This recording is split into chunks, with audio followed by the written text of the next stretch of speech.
The ice cracked like thunder. Deep beneath Europa's frozen surface, something massive stirred for the first time in 300 years. Captain Alex Carter watched the drilling team's progress on his screen. They had been digging for 6 months, following strange energy readings that didn't match anything in their databases. The other scientists thought he was wasting time and money. The Galactic Council had laughed at his request for funding. They called it a wild goose chase, based on old stories that grandparents told children at bedtime. "Captain, we've hit something," called out Mike Johnson, the chief engineer. His voice crackled through the communicator. "It's metal, and it's huge." Alex felt his heart race. He grabbed his thermal suit and headed for the elevator that would take him down to the drilling site.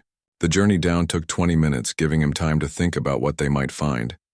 The story spoke of a great ship, a battleship so powerful that ancient humans had hidden it away. But those were just myths, weren't they?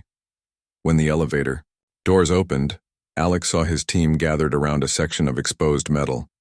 The surface was smooth and dark, with strange symbols carved into it. The metal looked untouched by time, despite being buried under miles of ice for centuries. Lieutenant Sam Rodriguez ran his scanner over the surface. "The metal composition is unknown. It's not in any of our databases.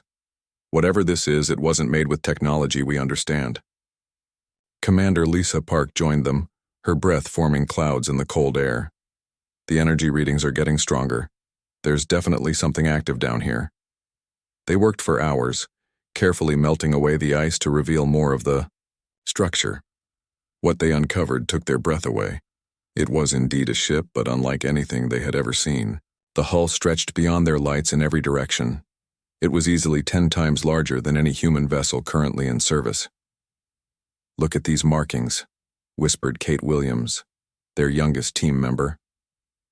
She traced her gloved finger over symbols near what appeared to be an entrance. "They're in ancient Earth languages, Latin, Sanskrit, and others I don't recognize." Alex stepped closer to examine the symbols. One word appeared in multiple languages. Leviathan. "The Leviathan," he breathed. "It's real." The myths had always described it as humanity's greatest achievement, a battleship built during Earth's golden age before the Great Collapse. When humans had first made contact with alien civilizations 50 years ago, they had been treated as newcomers, primitives who had just learned to travel between stars. The aliens spoke of great empires and ancient powers, but never included humanity among them. "Sir, I've found an access port," called Rodriguez from further along the hull. "It looks like it might still be functional." The team gathered around as Rodriguez connected his equipment to the port. For a moment, nothing happened. Then lights began to flicker along the hull. A low hum filled the air, growing stronger with each passing second. A doorway appeared in the smooth metal, sliding open silently. Warm air rushed out, carrying the scent of ozone and something else. Something alive. "The ship has atmosphere," said Johnson, checking his readings. "And power. After 3 centuries, it still has power." Alex led the way inside, his team close behind. The corridors were wide and tall, built for beings larger than modern humans. Everything was pristine, as if the crew had just stepped out moments ago. Soft lights activated as they walked, illuminating their path. They found their way to what could only be the bridge. The room was vast, with a captain's chair positioned at the center, facing a wall of viewing screens. Control panels curved around the space, their surfaces covered with more of the strange symbols. Lisa approached one of the panels cautiously. "These controls, they're not mechanical. They're neural interfaces. The ship was designed to be controlled by thought." "That's impossible," said Rodriguez. "Even the most advanced alien species we've encountered don't have that level of technology." Alex studied the captain's chair. It looked ordinary enough, but he could see connection points that would link with a neural implant. Modern humans had basic neural interfaces for simple commands, but nothing on this scale. He made a decision that would change everything. "I'm going to try to activate it." "Captain, we don't know what will happen," warned Lisa. "This technology is beyond anything we understand." But Alex had already sat down in the chair. The moment he did, the connection points aligned with his neural implant. The sensation was unlike anything he had ever experienced. The ship's consciousness touched his mind, ancient but alert, waiting. Images flooded his thoughts. He saw Earth, as it had been centuries ago before the Great Collapse. He saw massive cities floating in the clouds, colonies on distant worlds, and a fleet of ships like the Leviathan patrolling the stars. Humanity hadn't been newcomers to space travel. They had been masters of it. The bridge came fully alive. Screens activated, showing star maps and system diagnostics. The ship's AI spoke, its voice resonating through the room. Command authorization recognized. USS Leviathan awaiting orders. All systems nominal. Weapons systems online. Shield generators at full capacity. Jump drive ready. Alex opened his eyes, his mind still reeling from the connection. His team stared at him in amazement. "It knows me," he said quietly. "Somehow it recognizes human neural patterns. We built this. Our ancestors built this." Just then, alarms began to sound. The main viewing screen showed a fleet of ships approaching Earth. The computer identified them immediately.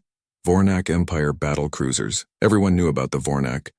They were one of the most aggressive species in the galaxy, constantly expanding their territory. They had been eyeing Earth for years, held back only by Galactic Council treaties. But treaties meant nothing if they decided Earth was worth the risk. "Incoming transmission," announced the ship's AI. The screen filled with the image of Admiral Crix, the Vornak fleet commander, his reptilian features twisted into what passed for a smile among his species. "People of Earth," he began, his translated voice dripping with arrogance. "Your protectors in the Galactic Council can no longer shield you. We claim this system for the Vornak Empire. You have one standard day to surrender. Your primitive technology cannot protect you." The transmission ended, replaced by tactical displays showing 50 Vornak warships moving into attack formation. Alex felt the Leviathan systems responding to his thoughts. Weapons he didn't fully understand came online. Shields that could deflect energies beyond current science activated. The ship was ready for battle, had been ready for 3 centuries. "They think we're primitive," said Rodriguez, a grim smile on his face. "They're about to learn differently." Alex stood up from the captain's chair.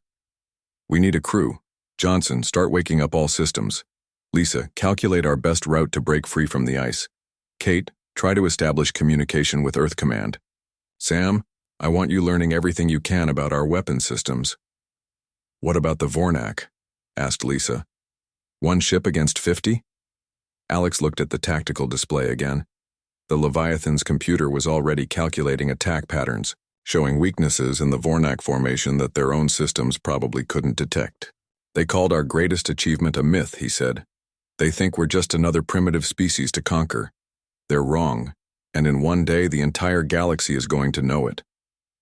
As his team rushed to their tasks, Alex placed his hand on the captain's chair again. The connection flowed easier this time. He could feel the ship's eagerness, its purpose. It had been built for this moment, hidden away until humanity needed it most. The myths were real. The Leviathan was real. And soon, the hunters among the stars would become the hunted. The ice above them continued to crack and groan as the massive battleship prepared to rise. 300 years of sleep were ending. The stars were about to remember why humanity had once been feared across the galaxy. In the depths of space, more signals were awakening, other myths stirring, other legends preparing to be reborn. But, for now, there was only the Leviathan, its crew of 5 humans and a galaxy that was about to learn the truth about humanity's past. The great hunt was about to begin. The Leviathan broke through Europa's ice like a whale breaching the ocean surface. Chunks of frozen water, some as large as buildings, flew in all directions. The massive battleship rose into space, its dark hull reflecting the distant sun. Inside the bridge, Captain Alex Carter felt the ship respond to his thoughts. It was like wearing a perfectly fitted glove. Every system, every weapon, every shield generator answered his mental commands instantly. "Jump drive ready," reported Sam Rodriguez from his station. "We can be at Earth in 30 seconds. Alex nodded. "Take us home." The space around the Leviathan bent and twisted, Stars stretched into lines of light. Then suddenly they were there. Earth hung before them, blue and beautiful. Between them and their homeworld, the Vornak fleet waited in perfect formation. Admiral Crix appeared on their main screen immediately.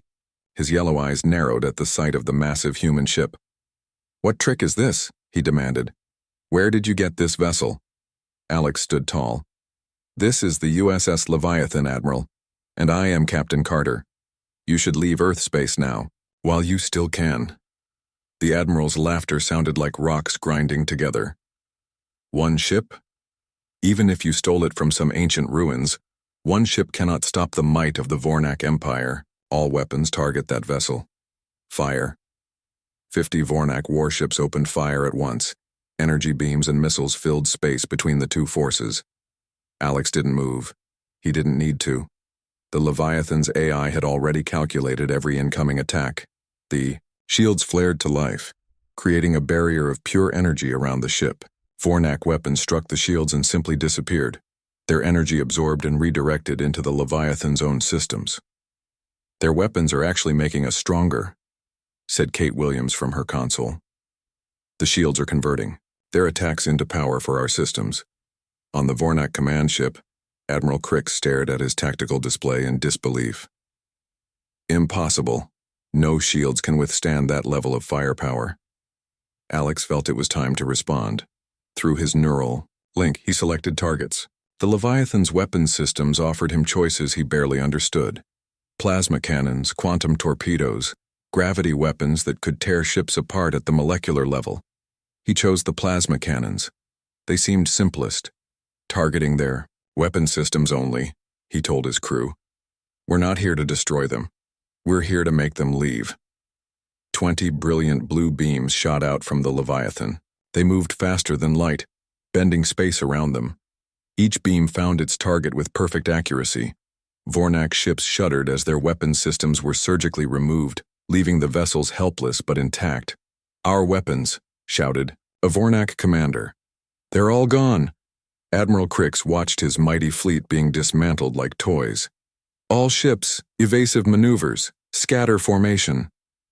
But it didn't matter. The Leviathan's targeting systems could track thousands of objects at once. As the Vornak ships tried to flee in different directions, the plasma cannons continued their work. One by one, the alien vessels lost their ability to fight. "Mike, what's our power level?" Alex asked. Chief Engineer Mike Johnson checked his displays. "We're at 98%, Captain. We've barely used any energy. This ship, then, it's like it has its own star inside it."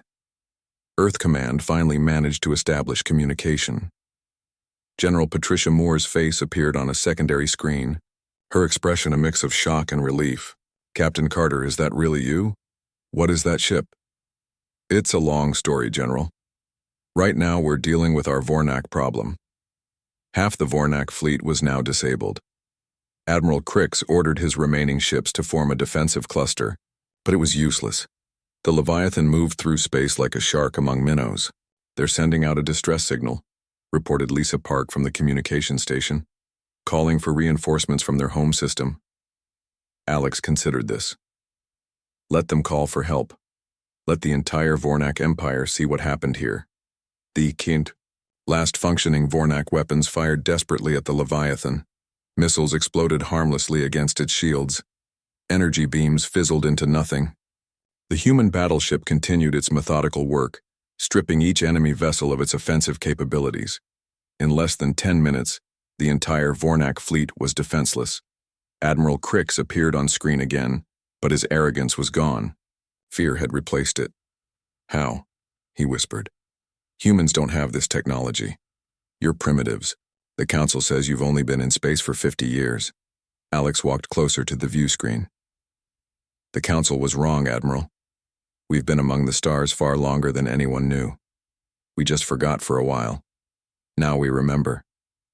"Please," said Crix, the word obviously difficult for him. "We surrender, don't destroy us. We're not going to destroy you, but you will leave Earth space and you will tell everyone what happened here." The Vornak ships began to retreat, limping away on their remaining engines. As they departed, more ships appeared on the Leviathan's sensors, These weren't Vornak. They were from other species, drawn by the battle. A Saurian science vessel approached cautiously, keeping a safe distance. Its captain, a being that looked like a tall, feathered lizard, requested communication. "I am Captain Susketh of the Saurian Collective," the alien said. "We monitored your battle. That ship, it matches descriptions from our oldest archives, but those are legends from before the Great Silence." "What's the Great Silence?" asked Rodriguez quietly. The Saurian captain's feathers ruffled. 300 years ago something happened. The old empires fell. Technology was lost. Many species started over. We always wondered what caused it. Some archives speak of the humans of old Earth, but we thought those were stories. More ships arrived. A Zephyrian diplomatic vessel, a Krog Dominion scout ship, even a Galactic Council observer. They all kept their distance, scanners focused on the Leviathan. "The whole galaxy is watching," said Kate. "News of this battle is spreading faster than light." Alex returned to his captain's chair. Through the neural link he accessed the ship's historical archives. Images and data flooded his mind.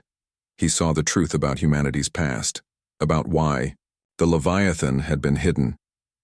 3 centuries ago, humanity ruled a vast empire, he told his crew. "We had thousands of worlds, fleets of ships like this one. Then something happened. A war, maybe. Or maybe we chose to step back. The records aren't clear, but we hid our technology, sealed our ships, and started over." "But why?" asked Elisa. "Why would we give up such power?" Before Alex could answer, alarms sounded. The Leviathan's sensors detected a massive energy surge from the edge of the system. Space itself seemed to tear open, and through the rift came the largest ship any of them had ever seen. It was a Vornak dreadnought, twice the size of the Leviathan, the pride of their empire. Emperor Vorn himself appeared on screen. Unlike Admiral Krix, he showed no fear, only cold calculation. I watched. "Your battle with interest, humans. One ship defeated my fleet, impressive. But I brought something special for you." The dreadnought's weapons powered up. Energy readings spiked beyond anything the Leviathan had faced. "They're charging some kind of planet-killer weapon," warned Johnson. "If that hits Earth?" Alex felt the Leviathan's true power responding. Systems he hadn't even known existed came online. The ship was offering him weapons that could crack moons, shields that could withstand supernovas. "All non-combat ships clear the area," Alex broadcast. "This is about to get serious." The Vornak dreadnought fired. A beam of pure destruction shot toward Earth. Alex acted without thinking. His mind merged with the Leviathan's systems. The battleship moved faster than should have been possible, placing itself between the beam and Earth. The planet-killer weapon struck the Leviathan's shields. Space itself seemed to scream. But the shields held. More than held. They absorbed the attack and sent it back. The redirected beam hit the Vornak dreadnought. The massive ship's own shields crumbled like paper. Emergency alarms screamed across its bridge. "Your turn," Alex said quietly. The Leviathan's main gun emerged from its hull. It was a weapon that hadn't been used in 3 centuries. A cannon that fired contained singularities, miniature black holes. One shot. That's all it took. The singularity hit the dreadnought's center. The massive ship began to collapse in on itself, its matter compressed to a single point. In seconds, where the pride of the Vornak Empire had been, only empty space remained. Silence fell across all communication channels. Every ship, every species watching understood what they had just witnessed. Humanity wasn't just another spacefaring species, they were something else entirely. Emperor Vorn's escape pod drifted among the debris. His final transmission was broadcast to his entire empire. "The humans.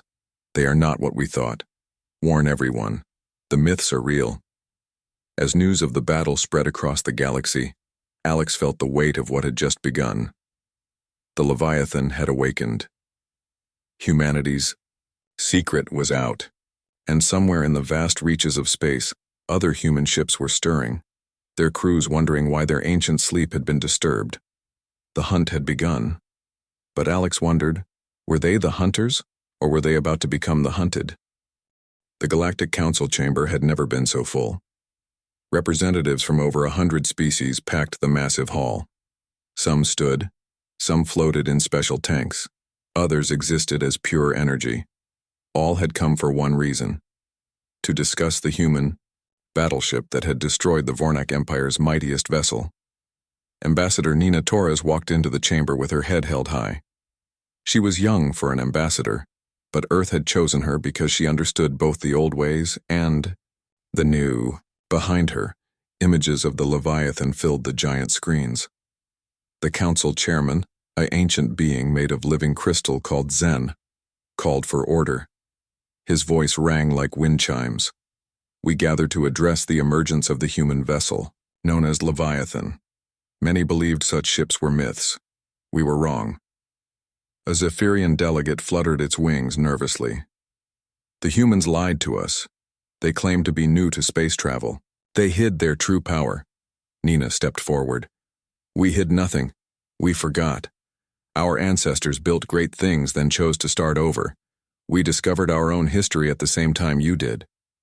Convenient, hissed the Saurian representative. And now you threaten the balance of power in the galaxy. Nina remained calm. We threatened no one. The Vornak attacked Earth. We defended ourselves. The images on the screens changed, showing the battle footage. The Leviathan moved through space with impossible grace, disabling enemy ships without destroying them, until the dreadnought arrived and tried to destroy Earth. You showed mercy to the fleet, noted Chairman Zen, but not to the dreadnought. They tried to destroy our home world, Nina replied. We responded appropriately. Meanwhile, Captain Alex Carter led the Leviathan on patrol through human space.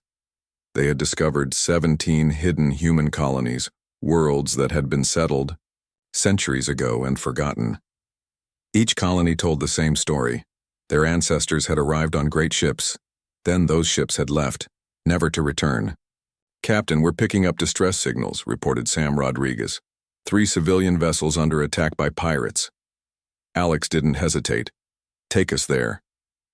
The Leviathan jumped across space, arriving to find Craxus pirates attacking refugee ships. The pirates had been terrorizing this sector for years, safe in the knowledge that no one could catch their fast attack craft. They learned differently today. The Leviathan systems tagged all 20 pirate vessels instantly.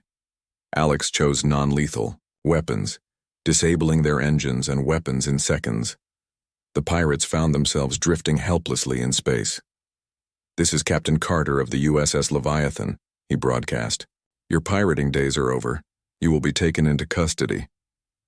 The rescued refugees were a mix of species. As they watched the human battleship collect the pirate vessels, one of them, an elderly Altarian, contacted the Leviathan. I remember stories my grandmother told, the old alien said, about great human ships that protected the weak. We thought they were fairy tales. Thank you for making them real again. News of the rescue spread quickly. The Leviathan wasn't just a weapon of war, it was a protector. More distress calls came in. Pirates, slavers, and raiders who had operated freely for decades suddenly found themselves hunted. On the planet Nexus Prime, crime lord Gorth the Terrible received reports of his operations being shut down one by one. His illegal mining operations, his slave markets, his weapon smuggling, all stopped by a single human ship. How? He roared at his lieutenants. How does one ship do this? The answer came when the Leviathan appeared in orbit above his fortress. Gorth had the best planetary defenses money could buy. They lasted exactly 45 seconds. Captain Carter beamed down with a security team. They walked through Gorth's compound, freeing slaves and securing evidence. Gorth himself tried to flee but found his escape routes blocked. You can't do this, Gorth protested as he was arrested. I have agreements with powerful people. Alex looked at the crime lord with disgust. Your agreements are worthless now. The galaxy is changing. Back on Earth, scientists studied the Leviathan systems with growing amazement. Dr. Amy Chen made discovery after discovery in the ship's archives. Captain, I found something incredible, she reported during one of Alex's visits to Earth. The Leviathan isn't unique. The archives mentioned 12 sister ships hidden across the galaxy. She showed him star maps with marked locations. They're waiting to be awakened. The Titan, the Phoenix, the Colossus, and others, each one as powerful as the Leviathan. This news reached the Galactic Council during their ongoing debates. Panic spread through certain delegations. If humans had 12 such ships, they could dominate the galaxy. The Vornak, still reeling from their defeat, formed secret alliances with the Zephyrians and the Krog Dominion. They began gathering their fleets, planning a massive strike against Earth before more human ships could be activated, but they weren't the only ones watching. On the frontier world of Haven Prime, an old woman named Jane Cooper stood in an ancient temple. For generations, her family had guarded this place, passing down stories and codes. Now, as news of the Leviathan reached them, Jane knew the time had come. She entered the sacred codes into a hidden panel. Deep beneath the temple, systems that had slept for 3 centuries began to wake. The USS Phoenix was rising. Ambassador Torres addressed the council again as tensions mounted. You fear us because we have power, but power isn't evil. It's how you use it that matters. Pretty words, said the Krog ambassador. But history shows that those with power always use it to dominate others. Not human history, Nina replied.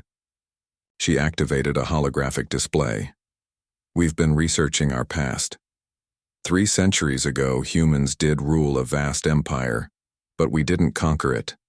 Species joined voluntarily because we protected them, traded fairly, and shared knowledge. Then, why did your empire fall? Asked Chairman Zen. Nina paused. We're not sure. The records are incomplete, but it seems we chose to step back, to let others find their own way. The Saurian delegate's feathers rustled skeptically. And now you return to reclaim your empire? No. We return to stop those who would build empires through fear and force. As, if to prove her point, alerts sounded throughout the council chamber. Reports flooded in. The Leviathan had just stopped a Zephyrian attack on a defenseless mining colony. Then it appeared halfway across the galaxy to prevent Krog forces from enslaving a primitive world. How is this possible? Demanded the Krog ambassador. No ship can move that fast. The truth was dawning on the galaxy. Human technology wasn't just advanced. It operated on principles that other species didn't understand. The Leviathan could be anywhere, strike anyone who threatened the innocent.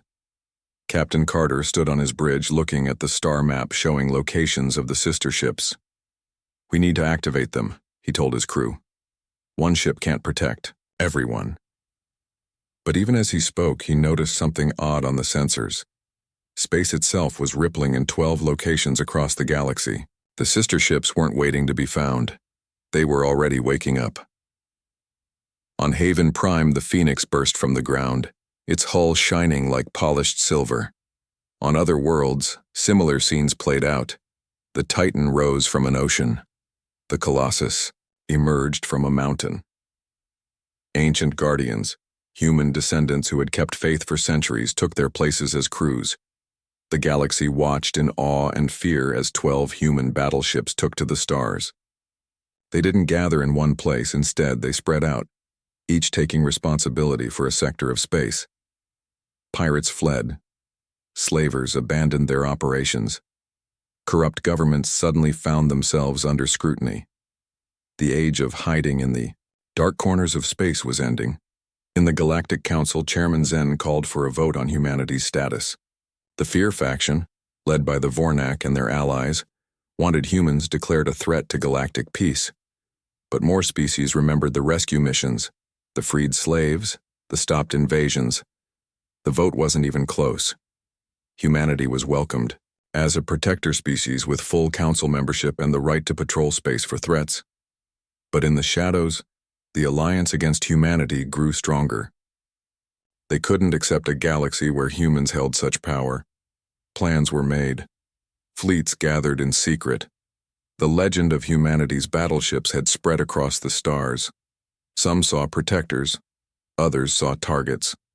The real war was about to begin. Space itself seemed to hold its breath. 300 warships from 3 different empires gathered at the edge of human space. The Vornak Empire brought their rebuilt fleet. The Zephyrians arrived with their sleek battlecruisers. The Krog. Dominion completed the alliance with their massive destroyers. Supreme Commander Krell of the Krog stood on his command ship, watching the fleet take formation. Today we end the human threat. No species should have such power. Admiral Thex of the Zephyrians fluttered his wings nervously. The humans have 12 battleships now. Our spies confirm it. 12 ships against 300, scoffed the new Vornak Admiral Craxus. Numbers will overwhelm them. We strike everywhere at once. On Earth, Admiral Steve Harris studied the tactical displays in the Defense Command Center. Humanity's regular fleet had grown to 50 ships, but they were nothing compared to the alien armada approaching. They're dividing into 12 groups, reported his aide. They plan to attack all sectors simultaneously. Harris nodded grimly. Contact all the battleships. Tell them what's coming. Captain Alex Carter received the message aboard the Leviathan. Around him, his crew prepared for the largest battle in human history. The ship's AI calculated odds, ran simulations, planned strategies. They want to overwhelm us, said Commander Lisa Park. Force us to spread too thin. Alex studied the enemy movements. Something felt wrong. The attack pattern was too obvious, too straightforward. These species hadn't survived in space by being predictable. It's a trap, he realized. They want us to divide our forces. But before he could warn the others, the attacks began.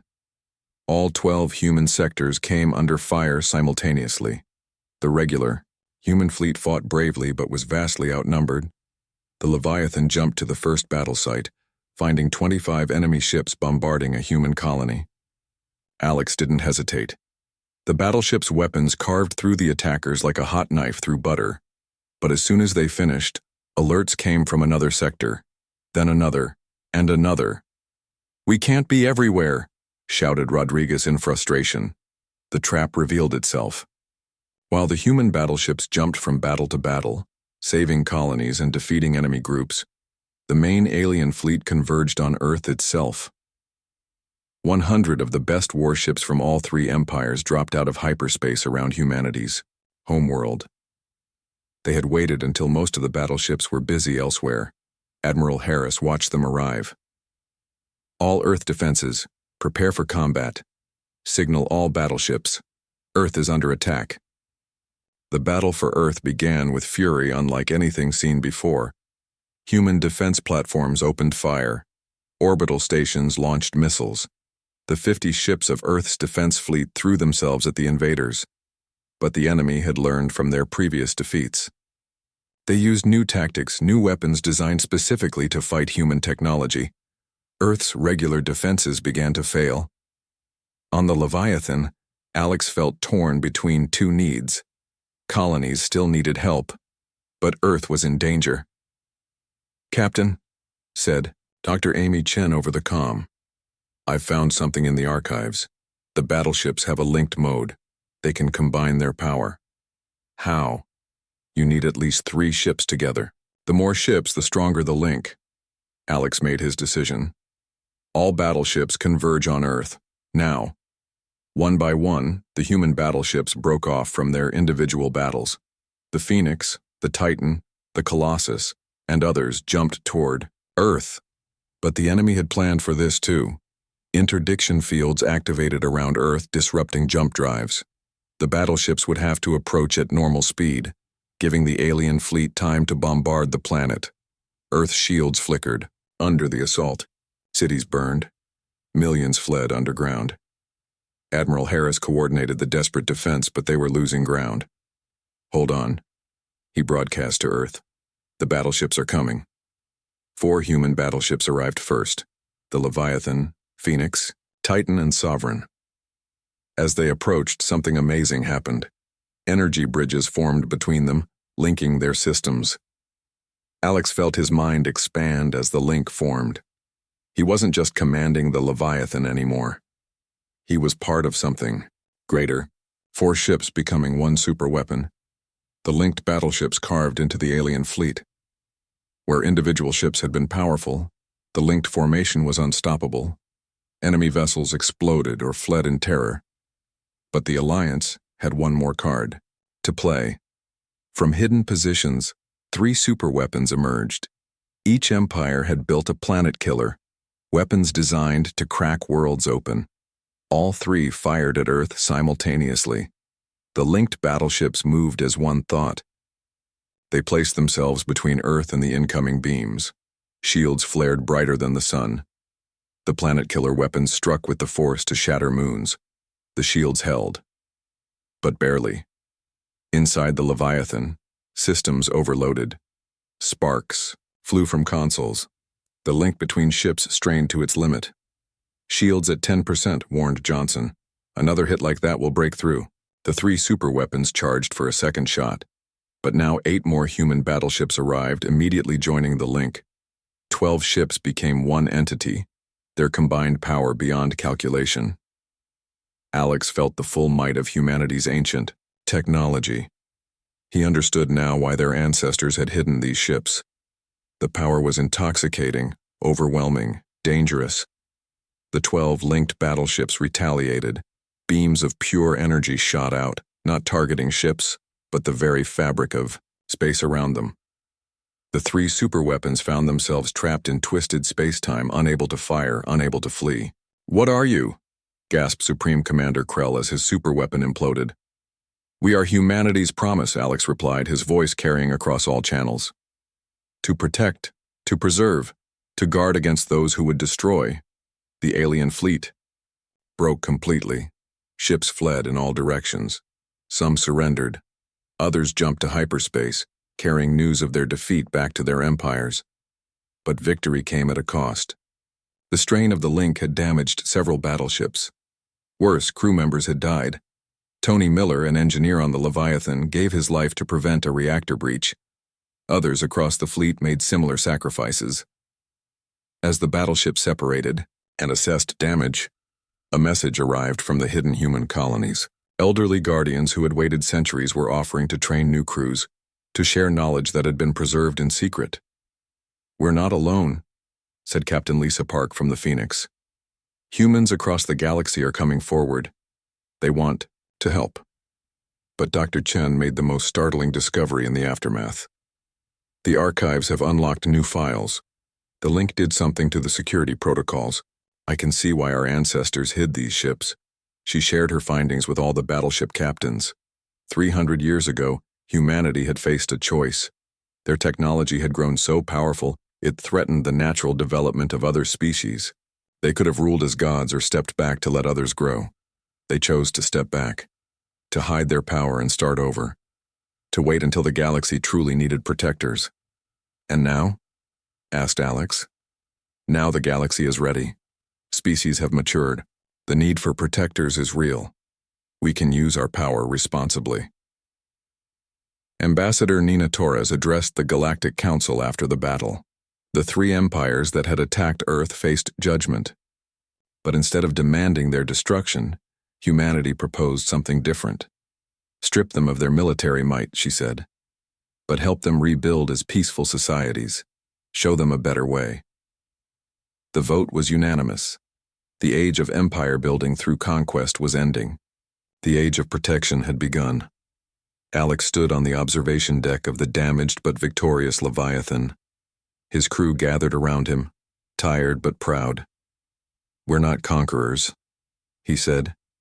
"We're not rulers. We're guardians. And the galaxy needs us." In the distance, stars twinkled with new meaning. Each point of light might hide threats or civilizations needing help. The human battleships would be there, hunting not for prey, but for those who would prey on others. The greatest hunt in galactic history was just beginning, and humanity had remembered its true purpose among the stars. The stars held secrets, and humanity was finally ready to hear them. Captain Alex Carter stood on the bridge of the Leviathan, studying star charts that showed the locations of ancient human colonies. 12 battleships were active now, but the archives hinted at much more hidden across the galaxy. "We've received a signal," announced Lisa Park from her station. "It's old technology, human technology, coming from the Vega system." The signal was weak but clear. a beacon that had been transmitting the same message for 3 centuries. Guardians of the Phoenix rise. The vigil ends when stars remember. Alex felt drawn to these words. Set course for Vega. Let's see what's waiting for us. The journey took them through systems that showed signs of ancient human presence, abandoned space stations, derelict satellites, markers that had been watching and waiting. Each piece of evidence painted a picture of a vast civilization that had quietly stepped back into shadow. When they arrived at Vega, they found a world unlike any they had expected. The planet, called Haven Prime, was hidden behind sophisticated, cloaking fields. Only the Leviathan's advanced sensors could detect it. As they approached, the cloaking fields parted like curtains. Below them lay a world of beautiful cities and green forests, clearly inhabited and thriving. Ships rose to meet them, but not to attack. They formed an honor guard. Welcome home, came a transmission. We have waited for you. Captain Carter beamed down with a small team to find thousands of humans waiting. They wore ceremonial robes and carried ancient banners showing the emblems of legendary ships. At their head stood an elderly woman, whose eyes held centuries of wisdom. I am Elder Jane Cooper, she said, bowing slightly. My family has guarded this world for 40 generations. We knew this day would come. She led them through the city, where every street corner had monuments to the old empire. Museums held artifacts from humanity's golden age. Schools taught children about their heritage and their destiny among the stars. We never forgot, Jane explained. When the order came to hide our civilization, some were chosen to remember, to guard, to prepare for the day humanity would return to the stars. They entered a vast temple where other elders waited. On the walls, detailed histories showed what had really happened 3 centuries ago. Humanity hadn't fallen or been defeated. They had made a choice. We had grown too powerful, Jane said, tracing images on the wall. Our technology advanced, faster than our wisdom. Other species looked at us with fear or worship, neither of which we wanted, so our leaders made a decision. The images showed great meetings, debates, votes. The human empire hadn't ended in war, but in deliberate retreat. They had sealed their greatest weapons, hidden their knowledge, and allowed their colonies to forget their connection to Earth. Why? Asked Alex. Why give up such power? Because power without purpose becomes tyranny, Jane replied. We needed time to grow, to understand our role. And the galaxy needed time to develop without our shadow over it. She led them deeper into the temple where a massive holographic display showed the entire galaxy. Points of light marked locations across space. There aren't just 12 battleships, she revealed. There are 48, 4 fleets of 12 hidden in different regions. And this world, Haven Prime, was meant to coordinate them all. The implications were staggering. Humanity's true strength was 4 times greater than anyone had imagined. The battleships that had already changed the balance of power were just the beginning. But there's more, Jane continued. The battleships are just the guardians. Look. The display zoomed in on various systems, hidden facilities, secret shipyards, concealed colonies, an entire infrastructure waiting to be activated. Research stations advancing science, manufacturing centers building tools of peace, agricultural worlds growing food, everything needed not to conquer, but to help the galaxy flourish. Back on the Leviathan, Alex shared this information with the other battleship captains through their communication network. The response was unanimous. It was time to fully awaken humanity's legacy. Across the galaxy, ancient sites activated. On desert worlds, sand fell away from buried complexes. In asteroid fields, hidden bases powered up. Ocean planets revealed. Underwater cities. The Galactic Council watched in amazement as humanity's true civilization emerged. Ambassador Nina Torres addressed them with new confidence. We're not returning as conquerors, she assured them. We're returning as partners. Our technology, our knowledge, our protection, all available to those who seek peace and cooperation. Already results were visible. Pirates found nowhere to hide. Slavers discovered their operations dismantled overnight. Corrupt governments faced exposure and reform. But more importantly, trade routes became safe. New technologies were shared. Medical advances saved millions. The three empires that had attacked Earth faced their judgment. But instead of destruction, they found opportunity. Human teachers arrived to help them restructure their societies. Former weapons factories were converted to produce farming equipment. Military academies became schools of diplomacy. Admiral Craxus, the Vornak who had led the first attack on Earth, stood before Captain Carter months later. "I don't understand. We tried to destroy you. Why help us?" "Because that's what Guardians do," Alex replied. "We protect even those who were once enemies. Everyone deserves a chance to choose a better path." The transformation wasn't instant or easy. Some resisted change. Splinter groups tried to maintain the old ways of conquest and exploitation. But they found themselves facing not just human battleships, but coalition forces from species that had embraced the new order. On Haven Prime, Elder Jane Cooper passed leadership to the next generation. Her great-niece, Captain Sarah Cooper, took command of Humanity's Coordination Center. From there, she directed relief efforts, exploration missions, and peacekeeping operations. The Leviathan, now fully repaired and upgraded, led deep space explorations. They found civilizations cut off from the galactic community, species struggling with disasters, and worlds that had never known anything but conflict. Each encounter followed the same pattern. The massive battleship would arrive, not to conquer but to offer help. Sometimes they were met with fear, sometimes with weapons, but patience and genuine aid always won through. A year after the awakening began, Captain Carter stood before the assembled representatives of 200 species. The Galactic Council had grown, becoming truly representative of all sentient life. "The stars remember," he said, echoing the ancient message. "They remember a time when humanity spread, not through force, but through friendship. When our ships were symbols of hope, not fear. That time has come again." The vote to restructure galactic governance passed overwhelmingly. No longer would might make right. Protection fleets, drawn from all species but led by human battleships, would patrol space. Knowledge would be freely shared. Resources would be distributed based on need, not power. As Alex returned to the Leviathan, he found a gift waiting. The Guardian families of Haven Prime had presented each battleship with a new banner. The Leviathans showed Earth and stars connected by bridges of light with words in a dozen languages. Hunters of darkness, bringers of dawn. Standing on his bridge, surrounded by his crew, Alex looked out at the stars. They no longer seemed cold and distant. Each point of light represented a world that might need help, a civilization that could flourish with support, a future bright, with possibility. "So what now, Captain?" asked Sam Rodriguez. Alex smiled. "Now we do what humanity was always meant to do. We hunt the darkness between stars. We protect those who cannot protect themselves. We guide the galaxy toward a future where myths become reality and legends walk among the stars."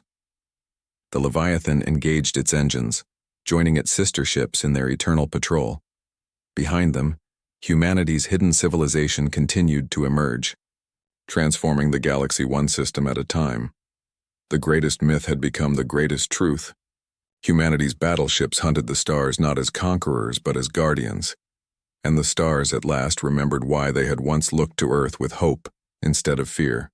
The legend would continue, written not in conquest, but in compassion, measured, not in worlds claimed but in lives saved. The hunt was eternal, and humanity had finally embraced its true destiny among the stars.